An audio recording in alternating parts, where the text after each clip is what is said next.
wow, you would let me take you out twice.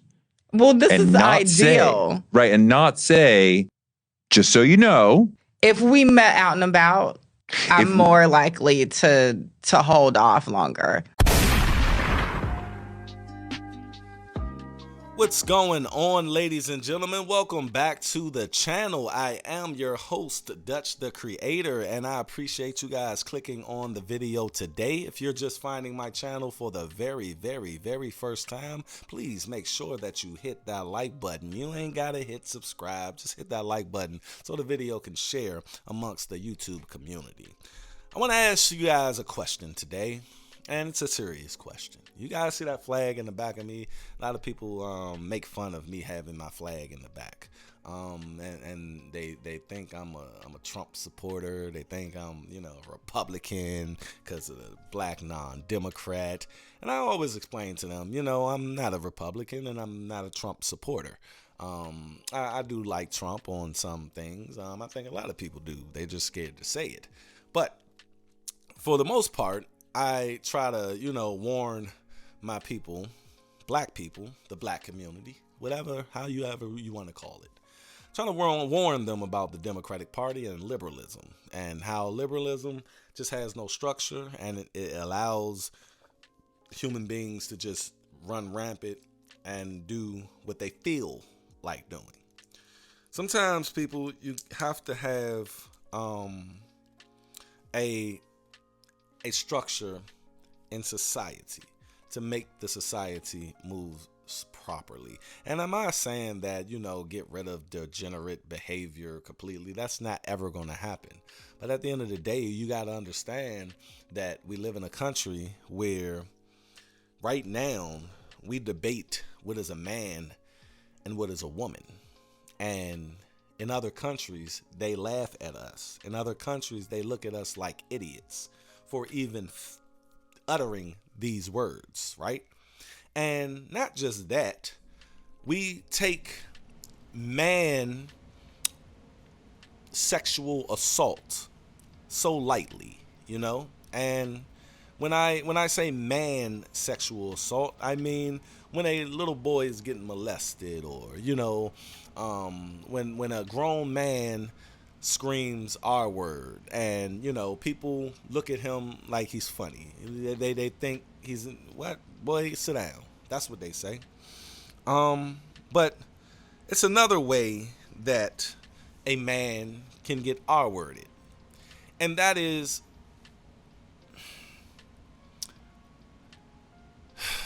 being deceived by a transgender woman. If you guys don't know what a transgender woman is, it's a biological man who transitioned to live as a woman. And I'm going to let you guys hear a story. I'm going to let you guys hear this story, and I'm not going to, even preface what the story is, okay? Just remember what I just said, okay? Just keep that in mind when you're looking at this here story. I'm going to play the whole thing for you. And I'm going to watch it with you guys, actually.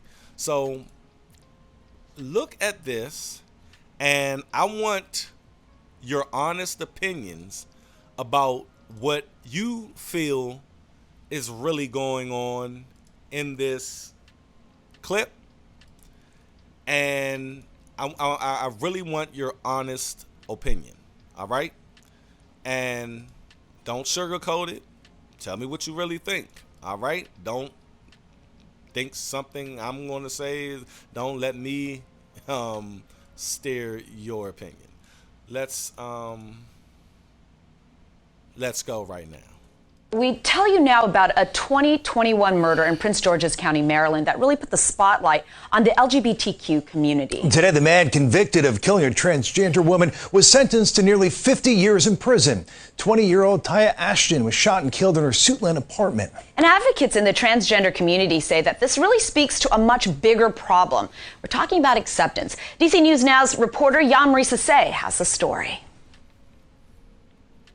Today's sentencing definitely brought closure to the community, but advocates say that the death rate in the transgender community is becoming too much.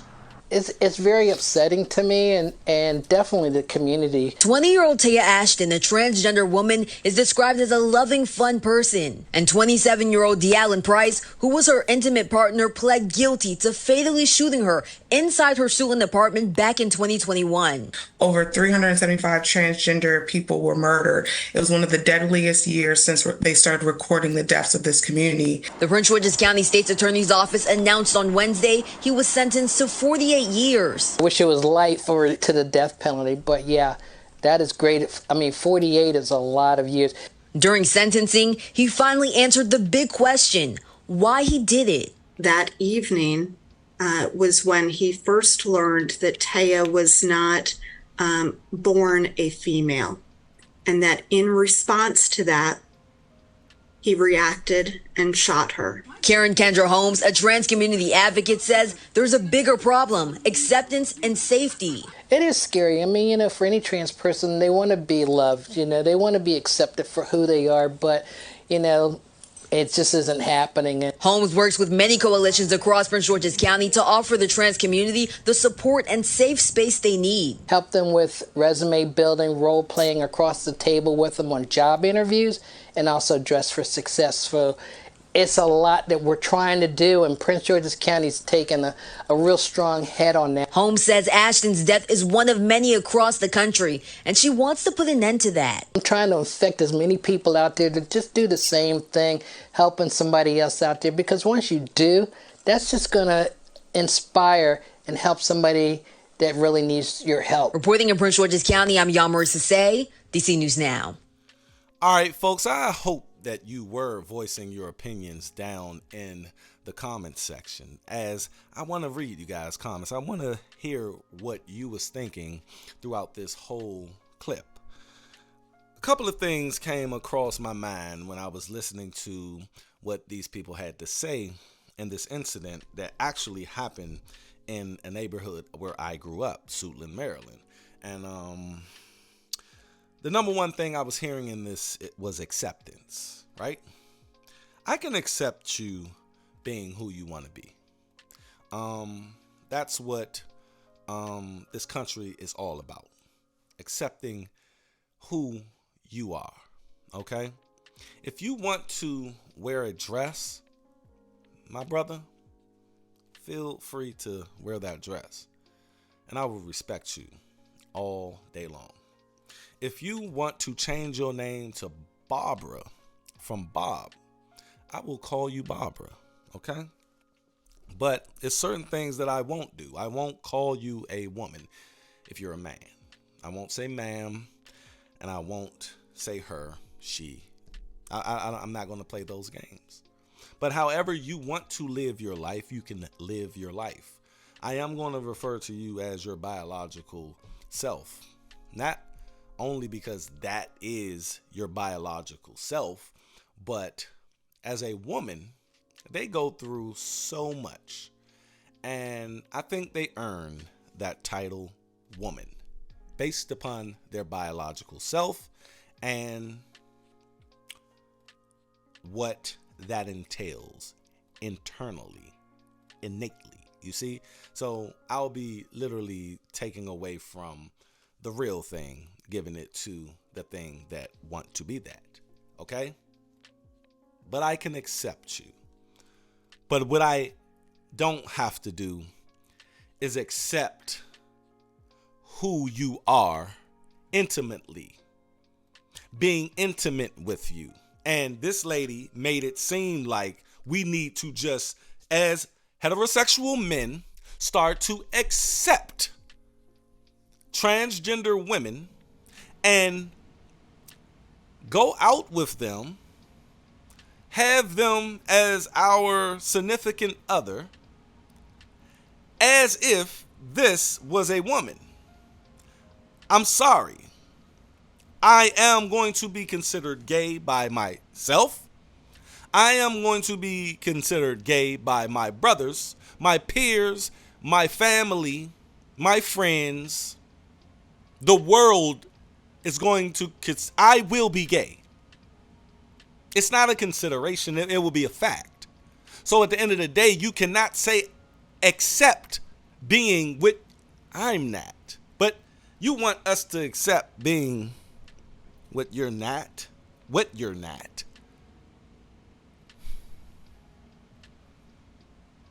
The thing is, man, they talk about all of these transgender murders, right? They say it like this happens just off break, right? Man goes up to woman, or who he thinks is a woman in the club, and how you doing, sweetheart?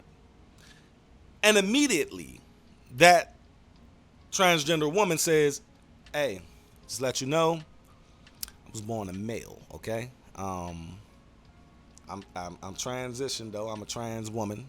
Just letting you know off break before this even gets anywhere past that, right? Okay, cool. My bad. I'm out. But they make it sound as if this guy who just heard that off the initial conversation straight snuffs out the transgender. Straight take him in the back just because he's who he wants to be. That story doesn't exist, people. Put the link to the story where a man goes up to a woman who he thinks is a woman, and off break, the person lets them know that they are trans woman, and that person kills him. You're not going to find that story, and if you did, please put it in the comments section. Because it doesn't go down like that, and we know it don't go down like that. People say, well, why should this person reveal that information off the first conversation? Because anything, if we're talking to each other in a social environment, and you know I'm coming up to you, it's implied. It's, you know, we're in a bar. I'm coming up to you because I want to start a potential something with this person beyond just saying hi. And we know that. So you have to get that out of the way. The burden of having to talk about my transness on the first or even the second date. Wow. You would let me take you out twice. Well, this is not ideal. Say, right, and not say, just so you know. If we met out and about, yeah, I'm more likely to hold off longer. Now, online, if I'm like on an app or something, I put it in my profiles. Like, I don't play that game. No, but if I met you at a bar, restaurant, whatever, Raquel's so beautiful, can I take you out? Sure. It varies, but I'm not going to be like, can you take me out? Sure. Oh, by the way, I'm trans. Like, I might do that, but I don't feel obligated to do that all the time. It's interesting that you say you don't feel obligated. Do a person with AIDS have to tell you that on the first initial conversation? No. But before y'all have sex, that person got to let you know that he has HIV or AIDS. That's because right then and there, that's about to happen. The sex is about to happen, okay? But in the transgender case, because I'm coming up to you based off of me thinking that you are a woman.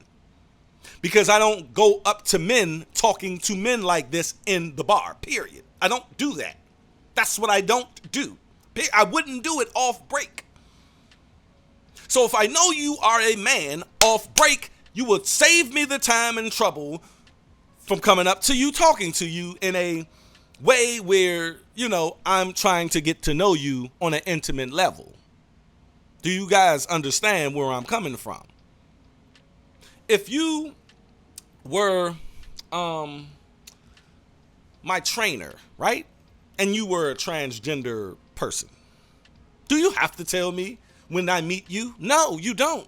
Because you're just training me. It's none of my business what you are. It's none of my goddamn business.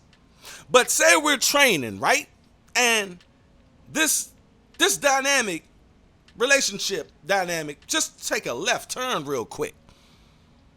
We get eye to eye and we realize we like each other.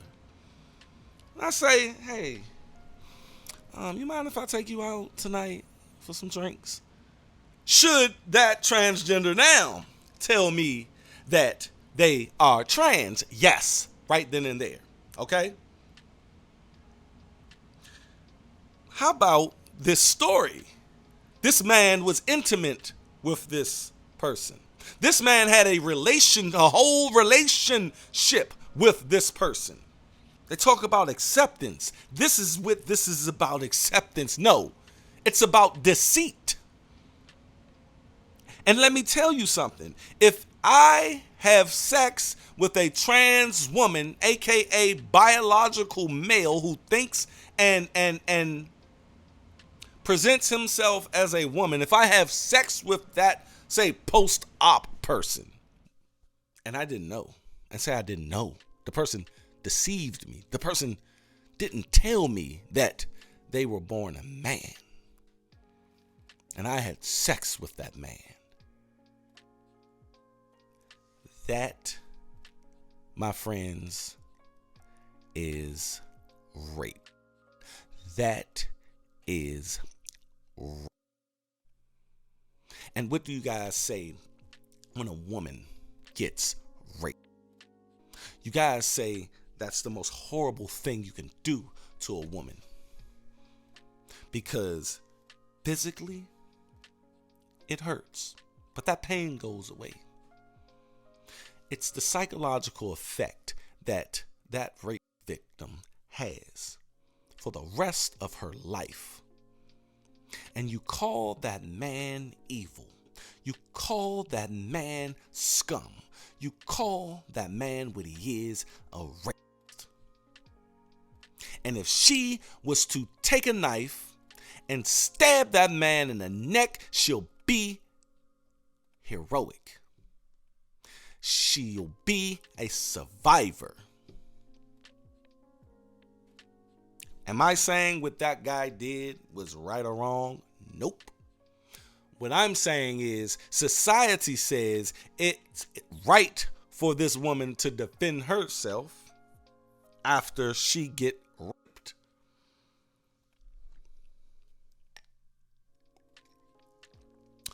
But it's not right for him to defend himself and react in a way this woman would react from getting violated.